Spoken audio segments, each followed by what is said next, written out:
Mega fans ఎంతగానో wait చేస్తున్న most awaited movies గా Allu Arjun Pushpa the rule, game changer, Vishwambhara ఉన్నాయి. వీటితో పాటు power star Pawan Kalyan Harihara Veeramallu, OG సినిమాలు కూడా ఉన్నాయి. అయితే పవన్ కళ్యాణ్ సినిమాలు చూడాలంటే వచ్చే ఏడాది సమ్మర్ వరకు వెయిట్ చేయాల్సిందే. మిగిలిన సినిమాలు మాత్రం కాస్త ఎర్లీగానే రాబోతున్నాయి.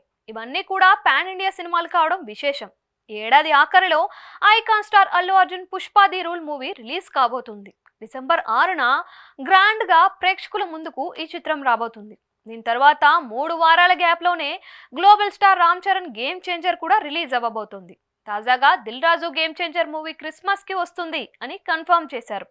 దీంతో ఒకే నెలలో ఇద్దరు మెగా హీరోల సినిమాలు సందడి చేయబోతున్నాయి. మళ్ళీ 2 వారాల గ్యాప్ లోనే మెగాస్టార్ చిరంజీవి విశ్వంబర మూవీ సంక్రాంతి కానుకగా రిలీజ్ అవ్వబోతోంది. మెగాస్టార్ నుంచి భారీ బడ్జెట్ చిత్రంగా ఈ మూవీ సోషియో ఫ్యాంటసీ కథాంశంతో తెరకెక్కనుంది.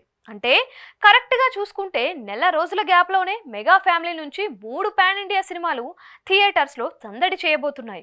ఈ 3 చిత్రాలు దేనికవే ప్రత్యేకం అని చెప్పొచ్చు. ఫ్యాన్స్ కూడా ఈ సినిమాలపై భారీ అంచనాలు పెట్టుకొని ఉన్నారు. ఖచ్చితంగా వీటిలో ఒక్క సినిమా అయినా వండర్స్ క్రియేట్ చేస్తుందని అంచనా వేస్తున్నారు. పుష్ప ది రూల్ మూవీ పైన పబ్లిక్ ఎక్కువ హోప్స్ పెట్టుకున్నారు. అయితే పుష్ప మూవీకి సీక్వెల్ గా పుష్ప ది రూల్ మూవీ రాబోతుంది. అందుకే సినిమాపై భారీ అంచనాలు నెలకొని ఉన్నాయి. సౌత్ ఇండియన్ స్టార్ డైరెక్టర్లలో శంకర్ ఫస్ట్ టైం తెలుగులో చేస్తున్న సినిమా గేమ్ చేంజర్. అలాగే ఆర్ఆర్ఆర్ తర్వాత రామ్ చరణ్ నుంచి రాబోతున్న సినిమా ఇదే కావడంతో మెగా ఫ్యాన్స్ ఆసక్తిగా ఎదురు చూస్తున్నారు. మెగాస్టార్ చిరంజీవి సెకండ్ ఇన్నింగ్స్ లో ఇప్పటి వరకు మెజారిటీగా కమర్షియల్ జోనర్ సినిమాలు చేస్తూ వచ్చారు. వాటిలో వాల్తేరు వీరయ్య మాత్రం బ్లాక్ బస్టర్ గా హిట్ అయింది. అయితే విశ్వంబర మూవీ మాత్రం కంప్లీట్ డిఫరెంట్ కాన్సెప్ట్ తో తెరకెక్కుతోంది.